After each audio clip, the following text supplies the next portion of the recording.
Hello friends, मैं हूं अब्दुल सलाम और आपका वेलकम है नेट सेट कॉर्नर चैनल में। आज इस लेक्चर में हम लोग कंटिन्यू करेंगे पॉपुलेशन ज्योग्राफी के ऊपर इम्पोर्टेंट क्वेश्चंस। ओके, और ये पार्ट नंबर 2 है। इसमें टोटल डिस्कस करेंगे 25 क्वेश्चंस। पार्ट नंबर 1 में हम लोग ऑलरेडी जो है डिस्कस कर चुके हैं 25 क्वेश्चंस। बहुत ही इंपॉर्टेंट 25 क्वेश्चन हम लोग जो है यहाँ पर डिस्कस किए थे। अगर आपने नहीं देखे हो ये वाला वीडियो तो डिस्क्रिप्शन में आपको लिंक मिल जाएगा, वहाँ से आप चेक कर सकते हैं। ओके, और इस लेक्चर का अगर आपको पीडीएफ फाइल डाउनलोड करना है, इसका भी लिंक जो है आपको पीडीएफ इस डिस्क्रिप्शन बॉक्स में मिल जाएगा। ओके, तो चलिए शुरू करते हैं इस लेक्चर को।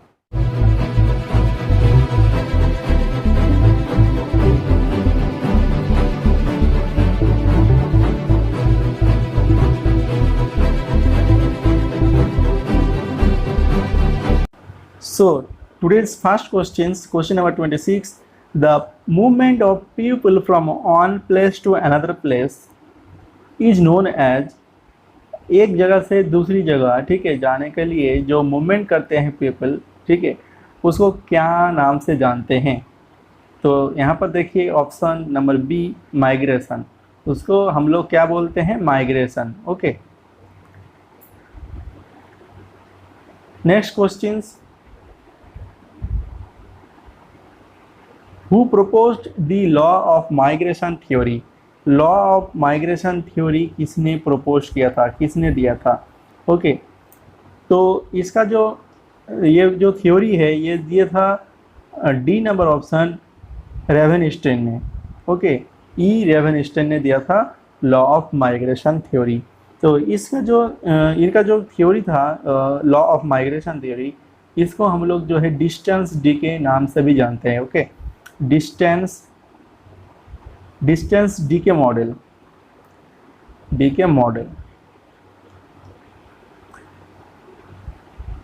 तो यहाँ पर देखिए माइग्रेशन रिलेटेड कुछ थ्योरीज पिछले वीडियो में भी डिस्कस किए थे, फिर हम लोग जो है डिस्कस कर रहे हैं। देखिए रेवेनस्टीन का जो थ्योरी है अभी जो पढ़ा लॉ ऑफ माइग्रेशन थ्योरी, इसको डिस्टेंस डी के मॉडल भी बोला जाता है। ओके, और एवरेटली इनका जो थ्योरी था वो push and pull theory. Okay, इसको इंटरवेनिंग ऑब्स्टेकल मॉडल भी बोला जाता है। जेलिंस्की के मॉडल है mobility transition model, and Clark की है model of migration decision. Okay, अब देखेंगे रेवेनस्टीन का लॉ ऑफ माइग्रेशन। ये जो लॉ इन्होंने दिया है बहुत ही इंपॉर्टेंट लॉ है एग्जाम की पर्सपेक्टिव पे, क्योंकि यहाँ से एग्जाम में क्वेश्चन पूछा जाता है।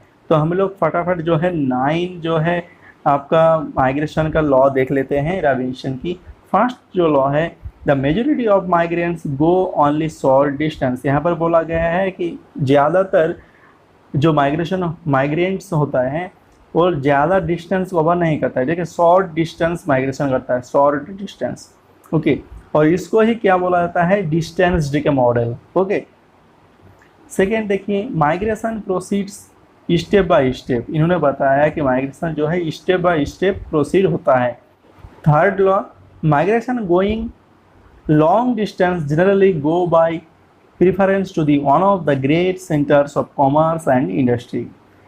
जो लोग लॉन्ग डिस्टेंस माइग्रेशन करता है वो लोग ज़्यादातर जो है कॉमर्स और इंडस्ट्री, जहाँ पर जॉब फैसिलिटीज मिलता है लोगों को, वहाँ पर जो है माइग्रेशन करता है। इसलिए ठीक है, ये जो कॉमर्स एंड इंडस्ट्री आपने ये जो रीजन दिखा है, इसके कारण ही माइग्रेशन जो है करता है लोग लॉन्ग डिस्टेंस के लिए। Law number 4, each current of migration produce a counter current of lesser strength. हर एक माइग्रेशन जो है प्रोड्यूस करता है counter current of lesser strength. ठीक है, काउंटर करंट माइग्रेशन भी क्रिएट करता है लेकिन वो लेसर स्ट्रेंथ में होता है। ओके, देन आपका law number 5, the natives of towns are less migratory than those of rural areas. यहाँ पर बोला गया है कि टाउन का, सिटी का जितने भी आपका नेटिव पॉपुलेशन है, ठीक है, तो वो पॉपुलेशन जो है माइग्रेशन ज़्यादा नहीं करता है as compare to the rural areas.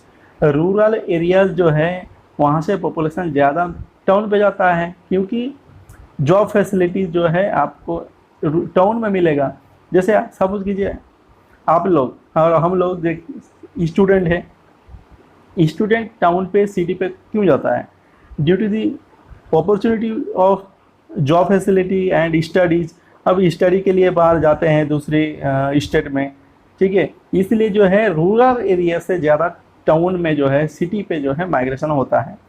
6 number law, females migrates more frequently than males within the country of birth but males frequently venture beyond. इस पॉइंट पे क्या बोला गया है कि फीमेल जो है माइग्रेशन करता है विद इन द कंट्री, ठीक है, विद इन कंट्री, और मेल्स जो है माइग्रेशन करता है beyond the country. Okay, beyond the country मतलब कंट्री, जैसे सपोज आप इंडिया की हैं तो इंडिया से आप जा रहे हैं यूएसए, जर्मनी, ठीक है, ये सब कंट्री से जा रहे हैं, लेकिन फीमेल जो है ज़्यादा बाहर की कंट्री नहीं जाता है, विद इन कंट्री में जो है इन लोगों का माइग्रेशन होता रहता है। क्यों? इसका भी एक रीज़न है। सपोज कीजिए मैरिज हो रहा है, मैरिज के लिए फीमेल्स को क्या करना पड़ता है? माइग्रेशन करना पड़ता है, अपने घर छोड़ के जाना पड़ता है अपना ससुराल, ठीक है, इसलिए आपको जो है माइग्रेशन करना पड़ता है फीमेल को। Then 7 number, most migrants are adults, families rarely migrates out of their country of birth. यहाँ पर क्या बोला गया है? अडल्ट जो है ज़्यादा माइग्रेट्स करता है आउट ऑफ कंट्री, ठीक है, और फैमिली जो है ज़्यादा माइग्रेशन नहीं करता है। Okay, number 8 law, large towns grow more by migration than by natural increase. यहाँ पर क्या बोला गया है?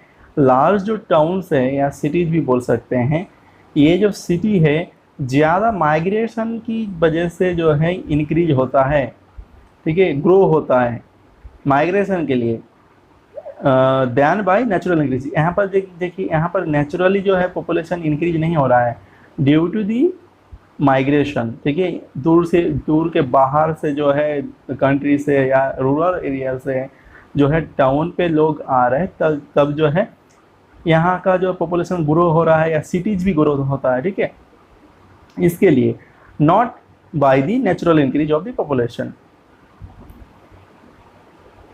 देन देखते हैं 9 number point, the main cause of migration are economic.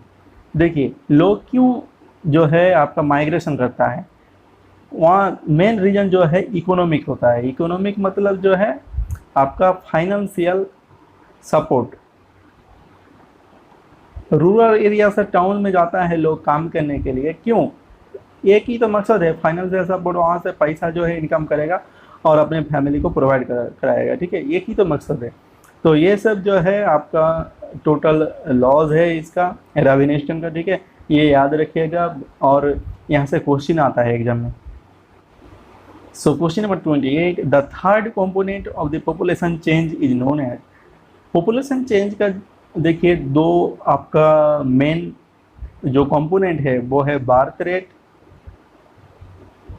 Okay, और डेथ रेट। बर्थ रेट की वजह से जो पॉपुलेशन चेंज होता है और डेथ रेट की वजह से भी, डेथ की वजह से जो है पॉपुलेशन चेंज होता है। तो ये दोनों छोड़ के एक और भी है कंपोनेंट जिसके वजह से जो है पॉपुलेशन चेंज होता है। तो इसका जो आंसर है वो है माइग्रेशन। माइग्रेशन की वजह से जो है पॉपुलेशन चेंज होता है। सपोज कीजिए ये एक सिटी है, तो रूरल एरिया से पॉपुलेशन जो है यहाँ पर आ रहा है, तो यहाँ का जो सिटी का जो पॉपुलेशन है वहाँ पर क्या होगा? इंक्रीज हो रहा है, मतलब पॉपुलेशन चेंज हो रहा है। और यहाँ से रूरल एरिया से जो पॉपुलेशन आ रहा है यहाँ पर टाउन पे, तो यहाँ का जो है पॉपुलेशन डिक्रीज हो रहा है, तो यहाँ का भी जो है पॉपुलेशन जो है आपका पॉपुलेशन चेंज हो रहा है। Then question number 29, the optimum population model was propounded by. Optimum population model किसने दिया था? देखिए डी नंबर ऑप्शन, देखिए आपका डी नंबर ऑप्शन में है एडविन कर्नन। एडविन कर्नन ने इन्होंने ऑप्टिमम पॉपुलेशन मॉडल दिया था। यहाँ पर देख सकते हैं the optimum theory of population was propounded by Edwin Cannan in his book Wealth. इनका बुक का नाम भी याद रखिएगा, Wealth, published in 1924। Popularised by Robbins. ये जो कंसेप्ट है ऑप्टिमम पॉपुलेशन थ्योरी पॉपुलराइज किया था रॉबिन्स ने, डाल्टन ने एंड कार्ल साउंडर, क्या नाम है इसका, साउंडर्स ने। ओके, देन नेक्स्ट क्वेश्चन चलते हैं, question number 30। Which one of the following is not included in the Ravenstein's law of migration. यहाँ पर देखें 4 ऑप्शन दिए गए हैं, इनमें से कौन सा ऑप्शन जो है इंक्लूड नहीं है लॉ ऑफ माइग्रेशन में। ठीक है, अभी जो है हम लोग डिस्कस किए रेवेनिस्टेंस की लॉ ऑफ माइग्रेशन, तो यहाँ पर पढ़िए, देखिए कौन सा ऑप्शन नहीं था। Migration, most migrants proceeds step by step, ये था फर्स्ट जो ऑप्शन था, ये तो हम लोग ने पढ़ा। Then most migrants go for short distance, ये भी था। Most migrants move from urban to rural areas, ये नहीं था। ठीक है, मोस्ट माइग्रेंट्स आर अडल्ट्स, ये भी सही था। तो यहाँ पर जो आंसर होगा वो नंबर सी। ठीक है, number C, most migrants move from urban to rural areas. तो यहाँ पर जो है अर्बन टू रूरल एरिया लिखा है, तो यहाँ पर क्या होगा, रूरल, करेक्ट जो ऑप्शन होगा वो है रूरल टू अर्बन। ठीक है, रूरल एरिया से अर्बन एरिया में है जो है पॉपुलेशन माइग्रेट करता है। Then 31 number question, the social capillarity theory of population was given by. Social capillarity theory of population किसने दिया था? तो इसका आंसर देखिए नंबर बी, एर्सने डोमंट ने इन्होंने social capillarity theory of population दिया था। 18 देखिए यहाँ पर देख सकते हैं 1890 पे इन्होंने कंसेप्ट दिया था, और फ्रेंच स्कॉलर था okay. Then question number 32, when did China adopted one child policy. China ने ऑन चाइल्ड पॉलिसी, ठीक है, कब एडॉप्ट किया था? तो इसका जो ऑप्शन है नंबर डी, 1979 ईयर में, सन में जो है चाइना ने एडॉप्ट किया था। क्यों एडॉप्ट किया था? To curb the rapidly growing population. Then question number 33, the national population policy of India was adopted. देखिए national population policy NPP of India कब एडॉप्ट किया गया था? ऑप्शन नंबर सी, 2000 में जो है NPP को एडॉप्ट किया गया था। Question number 34, the mobility transition model of migration was given bye. Mobility transition model किसने दिया था? तो इसका जो आंसर है वो है number C, Zelinsky W। Then question number 35, migration from developed to less developed region is called. जब डेवलप्ड रीजन से माइग्रेशन करते हैं लोग अंडर डेवलप्ड रीजन में या कंट्री में, तो उस टाइम क्या बोला जाता है उस माइग्रेशन को? उस माइग्रेशन को बोला जाता है परवर्स माइग्रेशन, ये याद रखिएगा। Question number 36, population pyramid signified. Population pyramid किस चीज़ को सिग्निफाइड करता है? देखिए लास्ट ऑप्शन देखिए number D, it helps to study age sex ratio. यहाँ पर क्या करते हैं हम लोग? एज सेक्स रेशियो को स्टडी करते हैं। ठीक है, ये आपका पिरामिड, यहाँ पर डायग्राम है, यहाँ पर देख सकते हैं, ये है आपका एज सेक्स पिरामिड का डायग्राम। और यहाँ पर एक चीज़ आपको याद रखना होगा, ठीक है, राइट हैंड साइड में जो है फीमेल रहता है। ठीक है, फीमेल पॉपुलेशन को राइट साइड में शो करा जाता है और लेफ्ट साइड में मेल। ओके, ये याद रखिएगा, ये भी एग्जाम में क्वेश्चन पूछा जा सकता है कि ये जो डायग्राम है राइट साइड में कौन सी पॉपुलेशन को शो किया जाता है? तो ये आंसर होगा female. Question number 37, sex ratio indicate. Sex ratio किस चीज़ को इंडिकेट करता है? ऑप्शन नंबर बी देखिए, नंबर ऑफ फीमेल्स पर 1000 मेल्स, नंबर ऑफ फीमेल को शो किया जाता है पर 1000 मेल्स। और यहाँ पर आप description box sorry comment box में आप जाके लिख के बताएं मुझे कि इंडिया का, ठीक है, सेक्स रेशियो कितना है, ठीक है, according to census 2011। Question number 38, rural to urban migration is the characteristics feature of, rural area से अर्बन एरिया में जो है पॉपुलेशन माइग्रेशन करता है, तो इसको ये जो फीचर्स है कौन सी कंट्रीज, कौन सी टाइप की कंट्रीज में जो है ये देखा जाता है। तो ये जो फीचर्स देखा जाता है डेवलपिंग कंट्रीज में, जैसे हम लोग का जो है इंडिया, ठीक है, बांग्लादेश, पाकिस्तान, ये सब कंट्रीज में ये सब जो है इस टाइप का माइग्रेशन देखा जाता है। Then question number 39, which one of the following migration streams experiences migration in India? India में कौन सा, देखिए यहाँ पर 4 ऑप्शन दिया गया है, इनमें से कौन सा एक्सपीरियंस किया जाता है, कौन सा टाइप को एक्सपीरियंस किया जाता है माइग्रेशन की, ठीक है। तो यहाँ पर देखिए इंडिया में रूरल टू रूरल ज़्यादा आपका माइग्रेशन होता है, ठीक है, rural to rural. Question number 40, transhumance refers to, transhumance, ठीक है, किस चीज़ को रिफर करता है। यहाँ पर देखिए option number C, it refers seasonal movement of people with their herds from valley to mountain and vice versa. इसमें एक चीज़ याद रखिएगा, seasonal movement of the people, ठीक है, यहाँ पर ट्रांसह्यूमन्स में सीजनल मूवमेंट करता है पीपल, ठीक है, valley to and mountain, valley to mountain and mountain to valley with their herds. यहाँ पर हार्ट मतलब यहाँ पर इन्होंने इन लोगों का देखिए एनिमल्स वगैरह जो था उसके साथ ही इन लोग जो है माइग्रेशन करता है। Okay, then question number 41, Ravenstein, एक मिनट, Ravenstein and Zelinsky are well known for their work in the context of which of the following models theories. देखिए इसका जो आंसर है वो है माइग्रेशन थ्योरीज। माइग्रेशन थ्योरीज के लिए बहुत फेमस है रेविनिस्टेन एंड जेलिंस्के, ठीक है।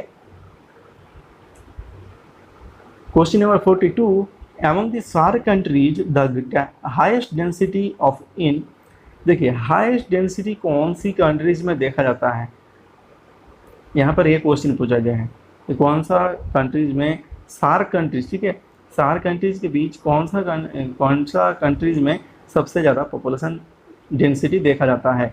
तो ऑप्शन नंबर सी, बांग्लादेश। यहाँ पर देख सकते हैं या मालदीव्स तो आंसर में नहीं देता है ज़्यादातर, क्योंकि मालदीव्स जो है स्मॉल आइलैंड कंट्रीज है। ओके, तो मेन जो कंट्रीज है वो है Bangladesh, India, Sri Lanka, Pakistan, Nepal, Afghanistan and Bhutan and Maldives. तो टोटल 8 कंट्रीज है इसमें सार्क में। तो इसके बीच जो है सबसे ज़्यादा पॉपुलेशन डेंसिटी देखा जाता है बांग्लादेश में, 1265 पर स्क्वायर किलोमीटर अकॉर्डिंग टू 2020। ओके, और इंडिया का देख लीजिए, इंडिया का होगा 464 पर स्क्वायर किलोमीटर, ये 2020 की डेटा है, और 2011 के सेंसस की डेटा अनुसार जो है 382 था, 382। और श्रीलंका का देखिए 341 स्क्वायर किलोमीटर, और सबसे कम देखिए भूटान का ओनली 20% पर square kilometre. Okay, so question number 43, maximum immigrating state of India. इसका जो आंसर है वो है महाराष्ट्र। और एक चीज़ आपको मैं यहाँ पर बता रहा हूँ, देखिए इमिग्रेटिंग मतलब क्या है। सपोज यहाँ पर देखिए महाराष्ट्र में जो है सबसे ज़्यादा within state, within the country, ठीक है, पॉपुलेशन जो है अदर स्टेट से आता है महाराष्ट्र में, ठीक है। तो इमिग्रेटिंग मतलब जो है पॉपुलेशन इन हो रहा है, ठीक है, इन मतलब इसके बीच में जो है महाराष्ट्र में आ रहा है, यहाँ पर इन हो रहा है। और ठीक है, इमिग्रेशन जो होता है, इमिग्रेशन, तो इसका मतलब जो है एमिट करना, मतलब यहाँ से एग्जिट कर रहा है, ठीक है, एग्जिट, ई से याद रखेगा एग्जिट, ठीक है। मतलब सपोज कीजिए वेस्ट बंगाल है, बिहार में है और उत्तर प्रदेश, ये सब जो स्टेट है, तो यहाँ से जो है पॉपुलेशन इमिट करके इन कर रहा है महाराष्ट्र में, ठीक है। तो इमिट से याद रखिएगा इमिग्रेशन और इन से याद रखिएगा इमिग्रेशन, ठीक है, immigration. Then question number 44, which census year is known as great dividing. कौन सा सेंसस ईयर को देखिए जो है हम लोग जानते हैं as a great dividing. Great dividing इसका जो आंसर है वो है 1921। इसको क्यों ग्रेट डिवाइडिंग बोला जाता है आपको डायग्राम में दिखाते हैं। यहाँ पर देखिए 1921 में सबसे ज़्यादा मतलब सबसे कम पॉपुलेशन डिकेटल ग्रोथ हुआ था, ठीक है, सबसे कम -0.03 में चला गया था, माइनस में चला गया था। बाकी देखिए आप देख सकते हैं यहाँ पर सब कुछ जो है पॉजिटिव में है आंसर वैल्यूज़। बस 1921 में आप देख सकते हैं कि जो पॉपुलेशन ग्रोथ था वो माइनस में जाके 0.03 आ गया था परसेंटेज, ओके। और यहाँ पर भी आप देख सकते हैं डायग्राम में, ये पेरियर बुक से लिया गया है ये वाला डायग्राम, अरविंद कुमार राइटर है। यहाँ पर देख सकते हैं 1920 में ये जो पॉपुलेशन कार यहाँ पर जा रहा है, इंक्रीज हो रहा है।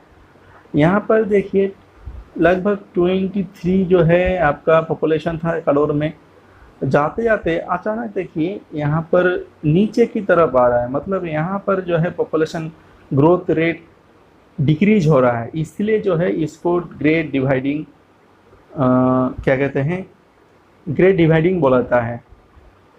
ग्रेट डिवाइडिंग इसलिए बोला जाता है क्योंकि यहाँ से जो है पॉपुलेशन इंक्रीज हो रहा है, ठीक है, और यहाँ से भी इंक्रीज हो रहा है। बस ये जो 1920 ऑन ये जो ईयर है, बस इसमें ही पॉपुलेशन फॉल हुआ था, ठीक है, इसलिए इसको ग्रेट डिवाइडिंग बोला जाता है।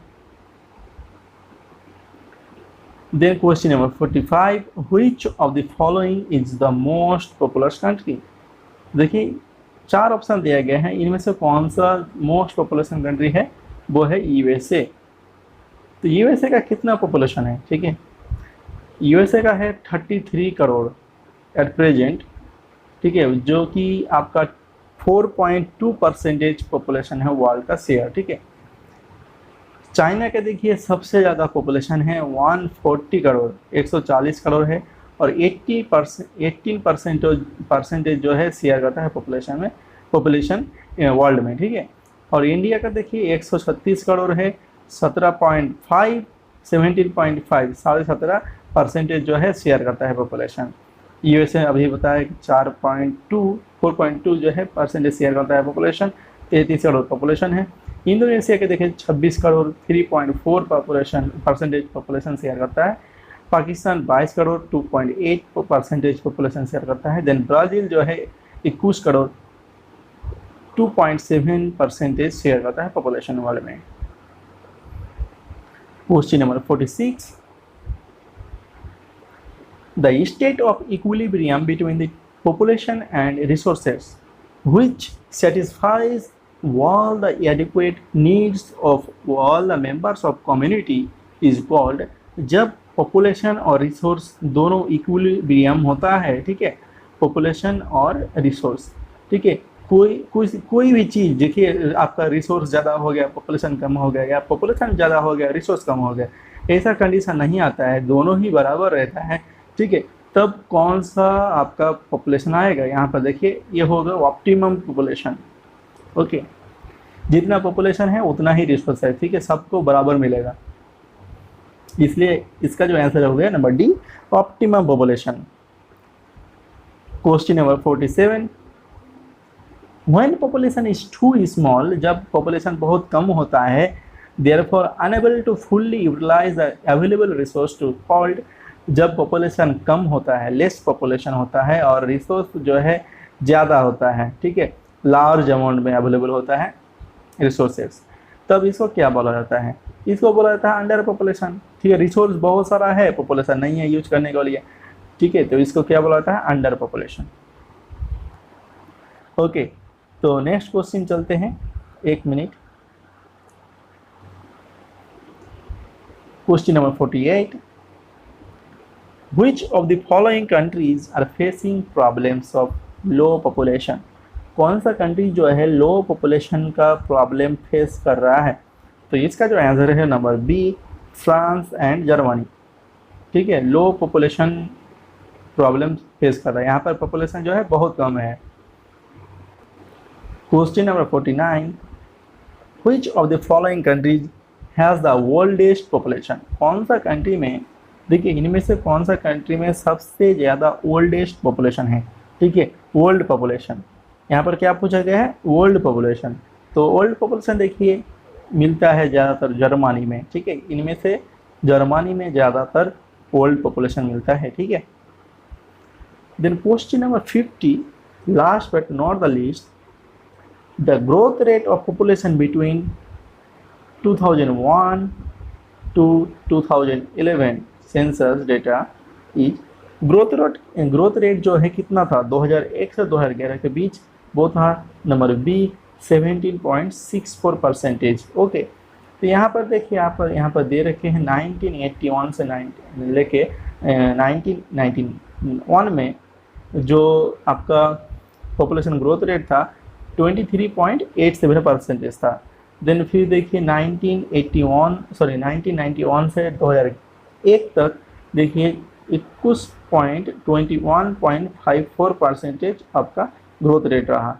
आप यहाँ पर जो पैटर्न देख पा रहे हैं, देखिए यहाँ पर देख पा रहे होंगे आप लोग, पॉपुलेशन जो है आपका डिक्लाइन हो रहा है, growth rate. Okay, growth rate देखिए इसमें था, इस डिकेड में था 23.87, फिर आपका 2001 तक कितना रहा 21.54%, और देखिए 2001 से 11 तक देखिए 17.64%। तो यहाँ पर ये जो पैटर्न देख पा रहे हैं ग्रोथ रेट डिक्लाइनिंग पैटर्न है। ठीक है, ये बहुत पॉजिटिव, एक्चुअली पॉजिटिव इंडिकेशन है। ठीक है, इंडिया के लिए।